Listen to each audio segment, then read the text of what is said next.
Hello everyone, welcome to the session. आज हम discuss करने जा रहे हैं Punjab school education board class 7th की साइंस और उसका लेसन नंबर 4 जिसका नाम है हीट।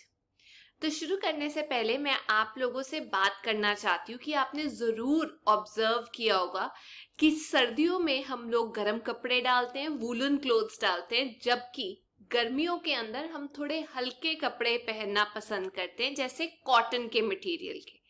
और ये भी देखने को मिला होगा कि जो गर्म कपड़े होते हैं वो सर्दियों में हमें गर्म रखते हैं, जबकि हल्के रंग के जो कपड़े होते हैं जो हम गर्मियों में डालते हैं वो हमारे शरीर को ठीक तापमान पे रखते हैं। तो इसीलिए हम ये कहते हैं कि विंटर्स जब होती हैं या सर्दियां जब होती हैं तो घर के अंदर रहना चाहिए, पर जब सूरज निकलता है तो आप बाहर निकल जाते हो सूरज की किरणें अपनी बॉडी के अंदर सोखने के लिए। समर्स के अंदर, गर्मियों के अंदर तो हमें घर के अंदर भी इतना गर्म लगता है। तो हम ये कह सकते हैं कि कोई भी चीज, वस्तु गर्मी या सर्दी का जो एहसास है वो कर सकती है, खास तौर पे जीव जंतु। तो इस चैप्टर के अंदर ये हम समझेंगे कि ये गर्मी और सर्दी है क्या और ये कैसे मापा जाता है, और ये अलग अलग तरीके के कपड़े क्यों डालते हैं हम, कई बार डार्क रंग के, गूढ़े रंग के और कई बार हल्के रंग के। तो चलिए समझते हैं कॉन्सेप्ट को, हॉट और कोल्ड के कॉन्सेप्ट को, यानी कि गर्म और ठंडा।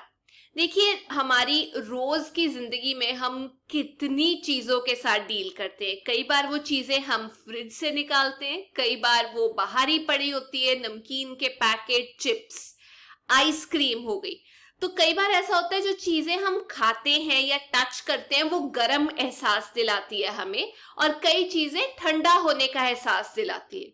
अब चाय की बात की जाए तो कुछ लोगों को गर्म चाय बहुत पसंद होती है, लेकिन अगर आइसक्रीम की बात की जाए तो वो हमें ठंडी ही पसंद होती है। तो आपकी बुक में एक टेबल दिया हुआ है, जैसे पूछा गया चाय वो हॉट है या कोल्ड, हॉट होगा, आइसक्रीम कोल्ड होगा, सूप सबको बिल्कुल गर्म पसंद है, लेमन जूस, नींबू पानी ठंडा पसंद है, जो कैंडल का फ्लेम है ऊपर वाला हिस्सा वो क्या होता है, गर्म। तो कई चीजें बहुत गर्म होती हैं, कई बहुत ठंडी होती हैं, लेकिन अगर दो चीजों को आपस में उनकी तुलना की जाए तो एक चीज दूसरी चीज से ज्यादा गर्म हो सकती है, ऐसा भी तो हो सकता है, या एक चीज दूसरी चीज से ज्यादा ठंडी हो। वो हम लोग कैसे पता लगाते हैं, क्योंकि जब हम कोई चीज टच करते हैं ना, उससे सही अंदाजा नहीं लगाया जा सकता। अब आप सोच रहे होगे, अरे टच करने से क्यों सही अंदाजा नहीं लगाया जा सकता। देखिए, एक एक्सपेरिमेंट करते हैं। हम लोग 3 बोल्स ले लेते हैं या 3 ग्लासेस ले लीजिए, मग ले लीजिए, ABC नाम दे दीजिए। ए वाले के अंदर आपने बिल्कुल ठंडा पानी डालना है, और जो आखिरी सी वाला है उसके अंदर आपने डालना है गर्म पानी। जो बीच वाला है उसमें मिक्स करके पानी डालना है, गर्म और ठंडा। अब पहले आपने क्या करना है, ये वाला हाथ जो है वो आप ठंडे पानी में डालते हैं, ये वाला हाथ आप गर्म पानी में डालते हैं। आपको गर्म और ठंडे होने का एहसास होगा।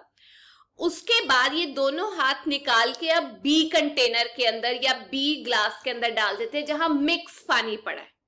तो आपको मालूम है आपको एहसास क्या होगा? ये जो हाथ था जो आपने ठंडे पानी में डाला था वो आपको गर्म होने का एहसास देगा। कई बार नहाते हुए भी ऐसा होता है ना। और ये जो हाथ जो आपने गर्म पानी में डाला था, जब आप मिक्स पानी में डालोगे तो आपको ठंडे होने का एहसास देगा। तो कहने का मतलब ये है कि टच करके, छू के आप किसी चीज का सही तापमान नहीं पता लगा सकते ना, हम इसके ऊपर भरोसा नहीं ना कर सकते, क्योंकि बीच वाला पानी तो बिल्कुल ठीक टेम्परेचर पे था, ना गर्म था ना ठंडा था। तो आखिरकार किस चीज का इस्तेमाल किया जाए सही तरीके से टेम्परेचर मापने के लिए? टेम्परेचर क्या होता है? किसी चीज का माप होता है कि वो कितनी ठंडी है या कितनी गर्म है, किसी बॉडी का, किसी चीज का। और उसको मापने के लिए हम लोग थर्मामीटर का इस्तेमाल करते हैं, जो आपने आम तौर पे घरों पे देखा होगा। अगर किसी को टेम्परेचर होता है, बुखार होता है, तो हम थर्मामीटर इस्तेमाल करते हैं, उसे हम बोलते हैं क्लिनिकल थर्मोमीटर, जो घर पे पड़ा होता है। तो याद रखिए नाम क्या होता है, क्लिनिकल थर्मामीटर। अब आप डायग्राम में देख सकते हैं आगे वाला हिस्सा जो होता है उसे हम बल्ब बोलते हैं, उसके अंदर मरकरी होता है, और जो पीछे वाला हिस्सा होता है उसे हम बोलते हैं ग्लास का बना हुआ मटेरियल। तो जो क्लिनिकल थर्मामीटर है पतला सा ऐसे करके यूनिफॉर्म ग्लास का ट्यूब होता है, जिसके एक एंड पे बल्ब होता है जिसमें मरकरी होता है। जब मरकरी गर्म हो जाती है तो वो ऐसे करके एक लाइन छोड़ती है थर्मामीटर के अंदर, जिससे हमें टेम्परेचर के बारे में पता लगता है। आपने कई बार मापा भी होगा टेम्परेचर। अब ये किस द्वारा मापा जाता है, इसके यूनिट्स क्या है? जो थर्मामीटर हम घर में देखते हैं वो 2 यूनिट्स में हो सकता है, मतलब 2 यूनिट्स यूज किए जा सकते हैं। पहला सेल्सियस और दूसरा होता है फ़ारेनहाइट। हो सकता है दोनों हो, बट हो सकता है एक हो। तो इसकी रेंज होती है बॉडी के टेम्परेचर की, उसको हम ध्यान से एक बार पढ़ लेते हैं। देखिए, आपने टेम्परेचर जब मापा होगा तो आपने देखा होगा कि 2 बड़ी लाइनें होंगी, जैसे स्केल के अंदर 2 बड़ी लाइनें होती हैं। तो 2 बड़ी लाइनें होंगी, बड़ी मार्किंग होगी और उसके अंदर छोटी छोटी मार्किंग होगी। तो 2 बड़ी लाइंस के अंदर कम से कम 10 छोटी छोटी मार्किंग होगी, जैसे स्केल के अंदर होता है। तो ये जो छोटी छोटी 10 डिवीजन है, अगर इसकी एक डिवीजन की बात की जाए, एक हिस्सा निकाला जाए, तो हम कह सकते हैं 1/10 होगा, मतलब 0.1 डिग्री सेल्सियस होगा, छोटे वाले हिस्से की बात की जाए। अब मान लीजिए आपको बोला जाए आपने अपने शरीर का, बॉडी का टेम्परेचर मापना है। वो मापने से पहले सबसे जरूरी काम, थर्मामीटर को ध्यान से एंटीसेप्टिक के साथ साफ कर लीजिए, ताकि उसके ऊपर जो गंध है, जो चीजें चिपकी हुई है, अगर किसी और ने इस्तेमाल की है, वो चीज साफ हो। और नहीं तो रनिंग वाटर टूटी के नीचे रख के उसे ध्यान से साफ कर लीजिए। उसके बाद उसे हम क्या करते हैं, ऐसे करके जर्क देते हैं, ऐसे छिड़कते हैं। अब वो ऐसे इसलिए करते हैं, इसलिए नहीं करते जो मैं छोटे होते सोचती थी कि पानी सूख जाएगा तो कपड़े से साफ कर लो। वो इसलिए किया जाता है कि जो मरकरी है जो आगे वाले हिस्से में होती है बल्ब में, वो अपने सही तापमान पे आ जाए। कहने का मतलब 35 डिग्री सेल्सियस से नीचे आ जाए। अगर वो बड़ी हुई है तो वो छिड़क के अपने आप अपने सही एंगल पे, अपने सही लेवल पे आ जाती है। उसके बाद जो थर्मामीटर है आप अपनी जीभ के नीचे रखेंगे। 1 मिनट के बाद आप इसे निकालकर इसकी रीडिंग चेक करेंगे। तो एक लाइन सी आती है हल्की सी, जिसको देखना एक कला होता है। मुझे तो अभी तक देखना नहीं आया, टू बी वेरी ऑनेस्ट। तो जब बॉडी का आम तौर पे जो तापमान होता है ह्यूमन बॉडी का, ये बहुत इंपॉर्टेंट क्वेश्चन है और बहुत बार पूछा गया, वो कितना होता है? वो होता है 37 डिग्री सेल्सियस, यानी 37 डिग्री सेल्सियस। पर आप सोचोगे अरे मैंने तो अपने दोस्त का लिया था मैम टेम्परेचर, वो तो इतना था नहीं, उसका तो थोड़ा बड़ा हुआ था, पर फिर मैंने दूसरे दोस्त का टेम्परेचर देखा, उसका कम हुआ था। देखिए, ऐसा है कि ये जो टेम्परेचर हम लेते हैं नॉर्मल ह्यूमन बीइंग का, हमने कुछ एक्सपेरिमेंट करके लिया था। काफी ज्यादा लोगों को इकट्ठा किया जो हेल्दी थे, पौष्टिक थे, और उनका जो टेम्परेचर था उसका एवरेज ले लिया कि लगभग इतना टेम्परेचर आएगा। पर कुछ लोगों का 37 से थोड़ा ऊपर हो सकता है, कुछ का थोड़ा नीचे हो सकता है। तो वो कितनी रेंज में हो सकता है? वो हो सकता है 35 डिग्री सेल्सियस से लेके 42 डिग्री सेल्सियस के बीच में रहना चाहिए। इसे हम नॉर्मल टेम्परेचर रेंज बोलते हैं हमारे ह्यूमन बॉडी की। अब ध्यान ये रखना है, जब वो थर्मामीटर आप यूज करते हो तो उसे किसी गर्म चीज के पास नहीं रखना और धूप में नहीं रखना, वरना वो जो मरकरी है वो फट जाएगी और आपका पूरा का पूरा जो थर्मामीटर है वो बर्बाद हो जाएगा, चोट भी लग सकती है। तो कौन सी चीजों का ध्यान रखना चाहिए जब आप ये क्लिनिकल थर्मोमीटर का इस्तेमाल करते हैं जो घरों में मिलता है? सबसे पहली चीज, इसको अच्छे से ध्यान से साफ कीजिए। खास तौर पे अगर आप एंटीसेप्टिक सोल्यूशन का यूज कर सकते हैं तो उसके जैसी तो बात ही कोई नहीं। दूसरी चीज, उसको एक तरीके से झाड़ जरूर लीजिएगा, साफ करने के लिए नहीं पानी, बट इसलिए ताकि मरकरी का जो लेवल है वो 35 डिग्री सेल्सियस पे आ जाए। तीसरा, जब आप टेम्परेचर की रीडिंग कर रहे होते हैं तो कभी भी आपको उसको मरकरी की तरफ से नहीं पकड़ना हो, आपको दूसरी साइड से थर्मोमीटर को पकड़ना चाहिए और फिर उसकी रीडिंग लेनी चाहिए, बिल्कुल लाइट के आगे कर कर उसको ध्यान से देखकर। थर्मोमीटर को बड़े ध्यान से हैंडल करना जरूरी है, क्योंकि छिड़कते छिड़कते अगर किसी हार्ड सरफेस के ऊपर आपने मार दिया तो मम्मी वहीं से झाड़ू लेकर आती दिखाई देगी आपको। समझ गए? चलिए, तो गर्म चीज के आसपास मत रखिएगा और आपको नॉर्मल बॉडी का रेंज भी पता चल गया कि कितने से कितने बीच में होगा और ऐसा क्यों है। अब हम बात करते हैं लेबोरेटरी थर्मोमीटर की। मतलब ये जो क्लिनिकल थर्मामीटर है, इससे हर चीज का टेम्परेचर तो मापा नहीं जा सकता। ऐसा तो नहीं है कि पानी का टेम्परेचर मापना है तो आप ये यूज करेंगे गर्म पानी का, या बर्गर का टेम्परेचर मापना है ये यूज करेंगे, या बैटर बनाते बनाते वो कितना गर्म हो गया, या अंडे उबालते उबालते वो कितना गर्म हो गया, तो ये वाला थर्मोमीटर नहीं इस्तेमाल होता।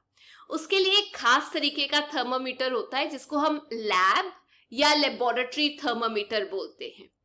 इसमें भी सेम चीज होती है।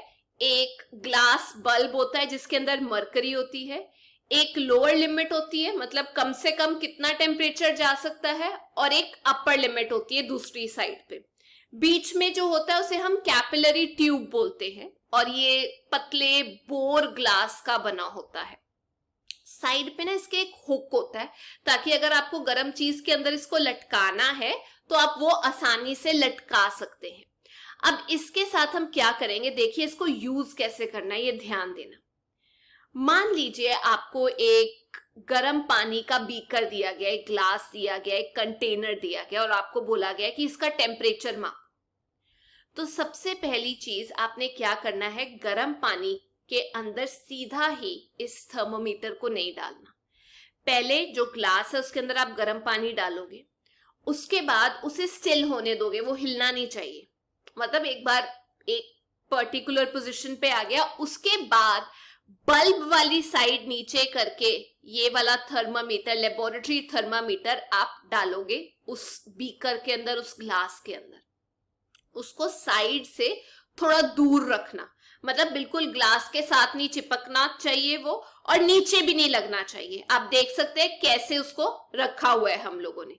उसके बाद आप देखेंगे कि मरकरी जो है वो धीरे धीरे करके ऊपर की तरफ को बढ़ रहा है, उसका लेवल, मतलब वो शो कर रहा है, साइन दे रहा है कि तापमान बढ़ रहा है, गर्म है पानी। अब वो रीडिंग करने के लिए कि वो कितना गर्म है, उसको पानी के अंदर रख के आपको पढ़ना है। मतलब पानी से बाहर लाकर उसकी रीडिंग नहीं पढ़नी, अंदर ही। जैसे हम बॉडी की बात करें तो बॉडी के लिए जो थर्मामीटर यूज किया जाता है, मुंह से बाहर निकाल के उसका तापमान चेक किया जाता है। लेकिन ये जो थर्मामीटर है जो हम लैब में यूज करते हैं, इसको उस चीज के अंदर रख के ही उसकी रीडिंग आपको मापनी पड़ेगी। तो ये बोला जाता है कि मैम ऐसा क्यों होता है कि ये वाला टेम्परेचर जो हम नापते हैं ये अंदर रख के और दूसरे वाले में हम बाहर निकाल के करते हैं? वो इसलिए होता है कि जो क्लिनिकल थर्मामीटर होता है उसके अंदर एक किंग करके चीज होती है, एक चीज होती है जो मरकरी का लेवल बरकरार रखती है जब आप उसे मुंह से बाहर भी निकालते हो। मतलब मरकरी को नीचे गिरने नहीं देती, उसका टेम्परेचर गिरने नहीं देती। लेकिन वो जो चीज हमारे घरों के थर्मामीटर में होती है वो लेबोरेटरी थर्मामीटर में नहीं होती है। तो ये चीज का ध्यान आपको रखना पड़ेगा। इसीलिए लेबोरेटरी थर्मामीटर जिसमें कोई किंक नहीं होता, उसको हम बॉडी टेम्परेचर यूज करने के लिए नहीं इस्तेमाल कर सकते। अब कौन कौन सी चीजें आपको ध्यान में रखनी है थर्मामीटर इस्तेमाल करते हुए? लेबोरेटरी थर्मामीटर है, जब इसको स्टोर करना है तो ऐसे टेढ़ा रख के नहीं स्टोर करना, इसको अपराइट मतलब सीधा रख के स्टोर करना है।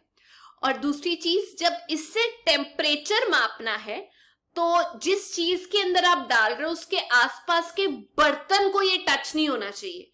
जिस चीज का टेम्परेचर मापना है वो उसके आसपास घिरनी चाहिए, उसको सराउंड करना चाहिए थर्मामीटर को। किसी और चीज को थर्मामीटर पे टच मत होने दीजिएगा। अब हम चलते हैं अगले टॉपिक पे जिसमें हम पढ़ेंगे हीट जो है वो कैसे ट्रांसफर होती है। इसके 3 तरीके होते हैं। सबसे पहला होता है कंडक्शन, मतलब जो चीज है वो मूव नहीं करती। अगर ये वाला हिस्सा गर्म हुआ, ये इसको टच करके गर्म होगा, ये इसको टच करके, ये इसको टच करके, मतलब टच कर करके अगला पार्ट जो है वो गर्म होता जाएगा, उसे हम कंडक्शन बोलते हैं। वो सॉलिड्स के अंदर होता है। दूसरा होता है कन्वेक्शन। कन्वेक्शन होता है गैसेस के अंदर, वाटर के अंदर, जहां पर पार्टिकल्स, जो चीजें हैं, वो खुद मूव करके दूसरे को मैसेज देते हैं कि भाई साहब मैं आ गई, अब आप मेरी जगह ले लो, तो उसमें मूवमेंट होती है। और तीसरा होता है रेडिएशन, जिसमें कोई भी मीडियम नहीं चाहिए होता हमें। जैसे सन से अर्थ तक जो रेज आती हैं, उसके बीच में कई जगह पर हवा होती है, कहीं पे कुछ भी नहीं होता। तो जिस केस में कोई साधन या मटेरियल नहीं चाहिए होता या होता ही नहीं है, उसको हम बोलते हैं रेडिएशन के जरिए हीट ट्रांसफर हो रही है। इसको एक बार समझते हैं कॉन्सेप्ट के साथ। मान लीजिए आपने गरम गरम पतीला, पैन जो है आग के ऊपर रखा है, तो गरम हो जाएगा, हीट ट्रांसफर हो रही है, नीचे से आग जल रही है, हीट ट्रांसफर हो जाएगी। लेकिन जब आप उस पतीले को निकाल के साइड पे रख देंगे, धीरे धीरे वो ठंडा होना शुरू हो जाएगा। तो जो हीट है वो ठंडा कैसे होगा? उस पतीले की जो हीट है वो आसपास सराउंडिंग में चली जाएगी, मतलब दूसरे ऑब्जेक्ट्स के पास चली जाएगी, हवा में चली जाएगी। तो कहने का मतलब गर्म चीज से हीट जो है वो ठंडी चीज की तरफ जाएगी। हमेशा ही हीट का जो ट्रांसफर होता है वो गर्म चीज से ठंडी चीज की तरफ होता है, ये आप ध्यान रखना। कहने का मतलब जिस चीज का तापमान ज्यादा होता है उससे हीट जाती है उस चीज की तरफ जिसका तापमान कम होता है। अब एक एग्जाम्पल देती हूँ। आप मान लीजिए ऐसे करके एक मेटल की रॉड ले लेते हैं और उसके ऊपर कैंडल के साथ वैक्स गेर दीजिए। वो कैंडल में से जो सामान निकलता है, एक यहाँ, एक यहाँ, एक यहाँ और एक यहाँ। उसके बाद उसे स्टैंड पे ऐसे करके लटका दीजिए, जो आयरन की रॉड है, स्टैंड पे लटका दिया। अब इस एंड से आप लोग क्या करेंगे, यहां से आप लोग कैंडल जलाएंगे ऐसे करके। तो जब आप कैंडल जलाएंगे तो आप देखेंगे पहले ये हिस्सा गर्म होगा, फिर ये, फिर ये, फिर ये, टच करते करते, कंडक्ट करते करते पूरा हिस्सा गर्म होगा। और सबसे पहले ये वाली वैक्स नीचे गिरेगी, पहले नंबर वाली जो आग के बिल्कुल पास है, फिर दूसरे नंबर वाली, फिर तीसरे, फिर चौथे। तो हम इस केस में ये कह सकते हैं कि जो हीट जा रही है गर्म से ठंडे की तरफ, क्योंकि एक सॉलिड चीज है, तो हीट ट्रांसफर हो रही है कंडक्शन के जरिए। ये चीज आप अच्छे से दिमाग में डाल लेना। अब देखिए, सब चीजें बराबर मात्रा में हीट अप नहीं होती। बेशक सेम टेम्परेचर पे आप उसे रख लो, लेकिन कई बार जो पैन है उसका जो हैंडल है, होता तो वो भी एक तरीके से गैस पे है, लेकिन वो गर्म नहीं होता ना, वो आपको सुरक्षित रखता है। तो हम ये कह सकते हैं कि जो पैन है, जो बर्तन है, उसका जो हैंडल है वो प्लास्टिक का या लक्कड़ का होगा। तो प्लास्टिक और लक्कड़ जो है वो इतनी जल्दी से गर्म नहीं होती, तो वो क्योंकि गर्म नहीं होता इतनी जल्दी से, हम ये कहेंगे वो पुअर कंडक्टर है या इंसुलेटर है हीट का। मतलब वो उसे ना करता है, हट हट हट, तो पुअर कंडक्टर है, या हम कह सकते हैं हीट का इंसुलेटर है। जो चीज गुड कंडक्टर होते हैं हीट के, वो जल्दी से हीट अप हो जाते हैं। जो पुअर होते हैं वो टाइम लेते हैं हीट अप होने के लिए। अब गुड कंडक्टर्स में क्या चीजें आ जाती है? आयरन हो गया, कॉपर हो गया, सिल्वर, एल्युमिनियम हो गया। लेकिन अगर पानी और हवा की बात की जाए तो वो पुअर कंडक्टर्स होते हैं हीट के। हम ये कह सकते हैं इंसुलेटर होते हैं वो हीट के। तो चलिए अब हम ये पता लगाते हैं कि लिक्विड के अंदर जो ट्रांसफर है हीट का वो कैसे होता है। एग्जाम्पल देती हूँ। आप एक बीकर ले लीजिए, कंटेनर ले लीजिए, उसके अंदर आपने क्या करना है, पानी डाल देना है। बड़ा इंटरेस्टिंग केस है। तो मान लीजिए आपने ये बीकर लिया, अभी मेरे पास है नहीं, ग्लास है, उसके अंदर पानी भर दिया और उसको गर्म होने रख दिया। अब उसके अंदर एक साइड पे एक रंगदार पदार्थ होता है जिसे हम कहते हैं पोटेशियम परमैंगनेट। तो आपने क्या करना है, उसके अंदर वो पोटेशियम परमैंगनेट डालना है जो एक जगह पे इकट्ठा हो जाएगा, और नीचे से आपने आग जला देनी है। तो आप ये देखोगे कि जहां पर आग जली हुई है जिस हिस्से में, उस हिस्से में पोटेशियम परमैंगनेट अपना जो रंग है वो छोड़ रहा है पिंक कलर आपको दिखाई देगा, वो अपना रंग छोड़ रहा है और ऊपर की तरफ को जा रहा है। वो ऐसा क्यों हो रहा है? क्योंकि जहां पर पानी गर्म हो रहा है, हीट अप हो रहा है, वो क्या हो रहा है? एक्सपैंड हो रहा है और वो ऊपर की तरफ को जा रहा है। एक्सपैंड होके गर्म हो गया, एक्सपैंड हो रहा है कि मुझे यहां से निकालो। उसकी जगह पे जो साइड से ठंडा पानी है बोलता है ले मैं तेरी जगह लेता हूं। तो वो जो ठंडा पानी है वो आके उसे रिप्लेस कर रहा है। तो पानी मूव कर रहा है ऊपर की तरफ, फिर आके गोल चक्कर में ठंडा पानी उसको रिप्लेस कर रहा है।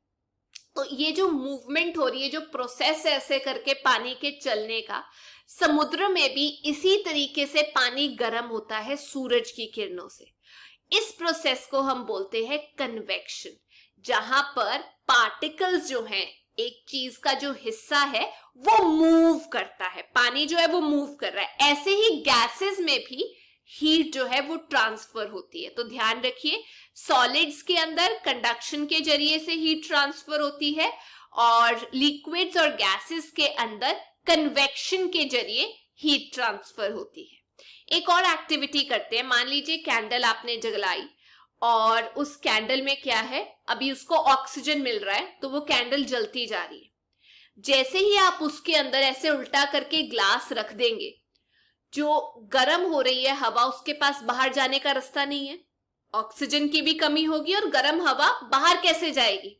तो जैसे ही वो ग्लास रखेंगे, ऑक्सीजन खत्म होगी, गर्म हवा बाहर नहीं जा सकती, ठंडी हवा अंदर नहीं आ सकती, तो वो बिल्कुल कैंडल बुझ जाएगी। लेकिन अगर आप बीकर रखते रखते, ग्लास रखते रखते, जब वो बुझने वाली है कैंडल, उसको वापस से हटा दो, तो आप देखोगे अरे ठंडी हवा ने गर्म हवा की जगह ले ली और ये तो कैंडल चल रही है।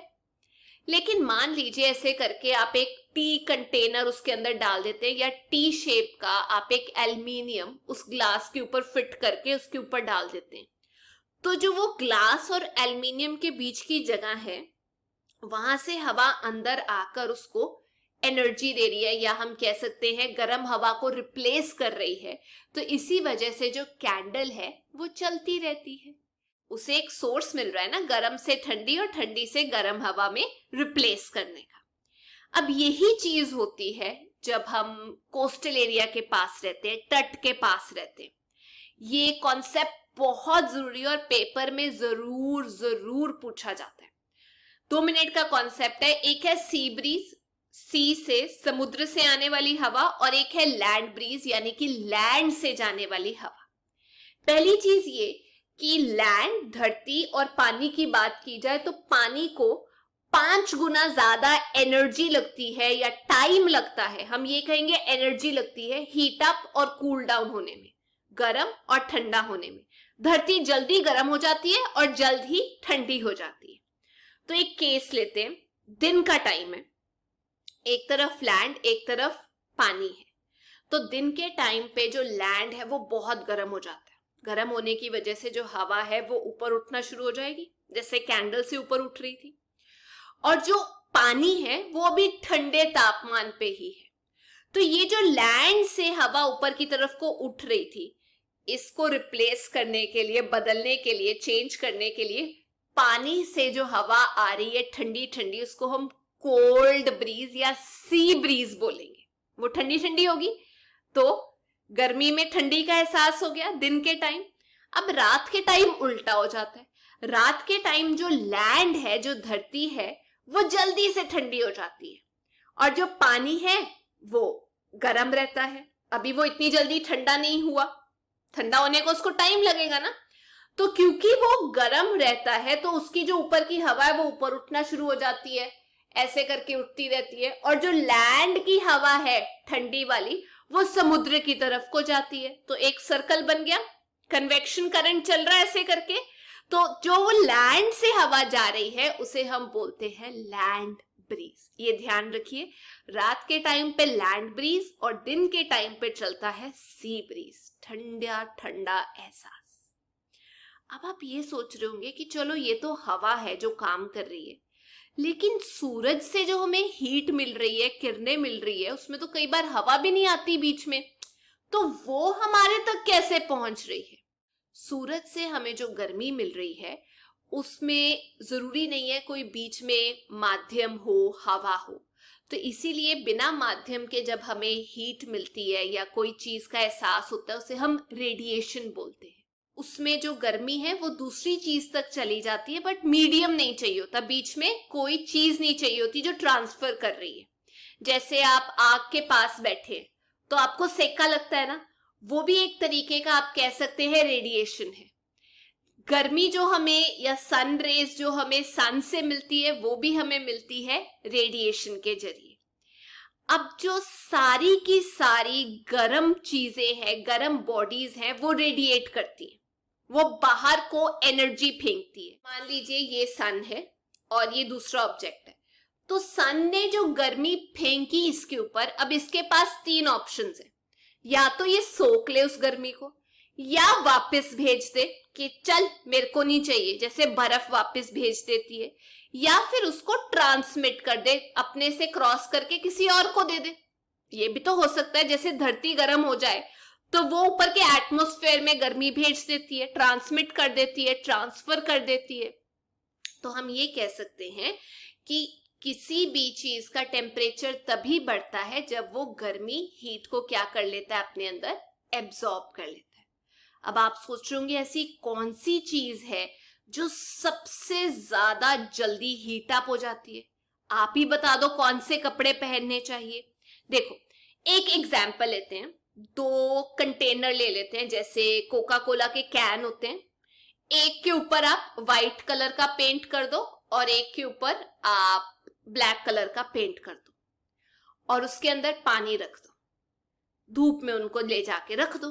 तो आप ये देखेंगे कुछ घंटे के बाद जिस कंटेनर में, जिस कैन पे आपने ब्लैक कलर का पेंट किया था, वो ज्यादा गर्म हो गया एज कंपेयर्ड, अगर उसकी तुलना की जाए उस कंटेनर के साथ जिसमें हमने व्हाइट कलर का रंग दिया था। तो कहने का मतलब जो फीके कलर है, लाइट कलर्स हैं, वो गर्मी एब्जॉर्ब नहीं करते, वो पकड़ते नहीं है गर्मी को, लेकिन जो रंगदार कपड़े हैं वो गर्मी फटाफट सोख लेते।